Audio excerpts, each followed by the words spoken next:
beautiful shores of Lake Geneva and Volkswagen's new small car, the Lupo.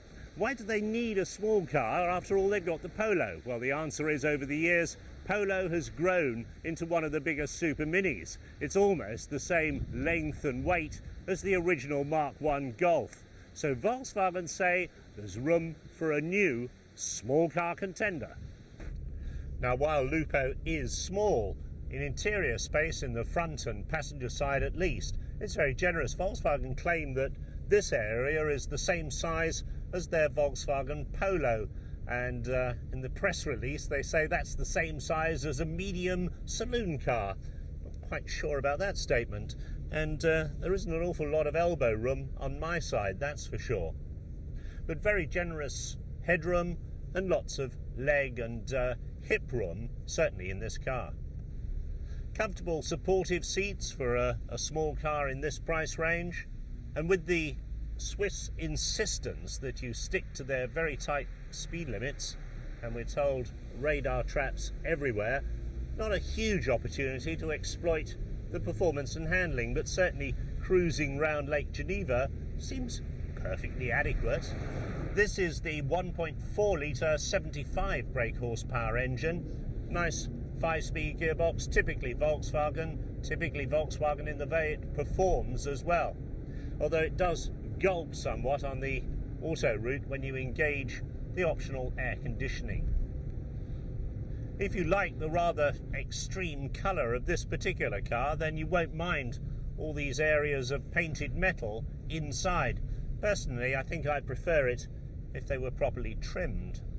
But certainly this is no cut price special. Volkswagen are underlining the amount of equipment that will be available on the car.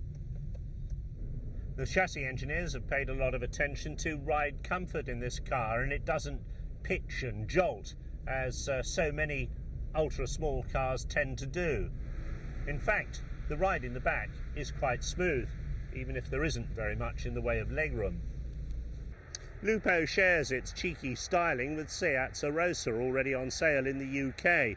Different front end, and another major difference, Volkswagen say this car has a fully galvanised body shell guaranteed against corrosion for 12 years. Why this car should have that guarantee and the Arosa doesn't is anybody's guess. This is the 1 litre 54 brake horsepower version of the car, and it'll form the entry-level model in the UK. Understandably less lively than the 1.4 litre Big Brother, but nonetheless very lively around town. And although it's going to be the base version, still well equipped. Decent electric windows, good seats, twin airbags, passenger and driver, and head restraints for all 5 occupants. And despite it being the 1 litre version, it's very smooth and refined at motorway speed.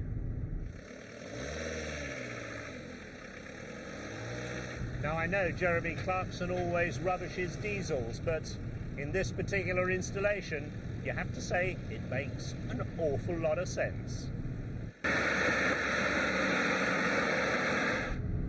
70 miles an hour on the auto route, and the diesel version of Lupo is definitely not as smooth and quiet as either the 1 litre or the 1.4. Nevertheless, it's got a maximum speed of 97 miles an hour, so it's not short on performance, and it's capable of delivering, in this lightweight body, 78 miles to the gallon. So that puts the petrol cars firmly in their place. As you'd expect for a small, light car with a wheel virtually at each corner and generous tyre size, handling is agile and nippy, power steering is light and responsive, and very easy to place the car on the road. And it's also an exceptionally easy car to drive. A lot of people are going to learn in a Lupo.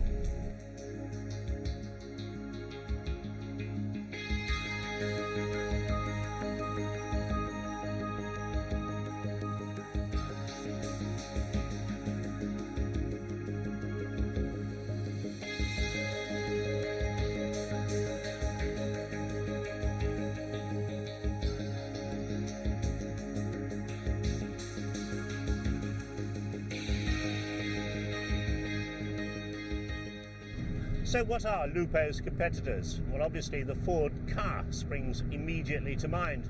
Renault didn't bring the Twingo into the UK market, which I think was a mistake. And then you've got a plethora of Japanese and Korean mini cars that I'm never convinced will really take off in the UK. So you could say Lupo has a pretty good niche in the market. Why should you buy this instead of the Arosa and save yourself quite a lot of money? Well, that's down to equipment and trim levels. Pays your money, takes your choice. For a small car, it's got big doors, and that means easy access to the interior, especially with this fold-down system. Plenty of space in the front, seats are nicely adjustable, and the interior trim on this one is very attractive indeed, in grey and blue. Not sure about the green one we drove earlier, that was just boring.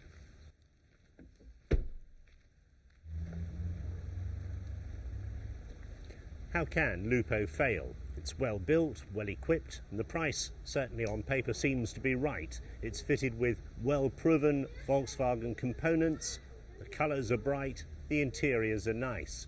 So, it's going to sell. And the fleet people say even if there's a recession, then the fleet market could well downsize into vehicles like this. Volkswagen appear to have it all ways.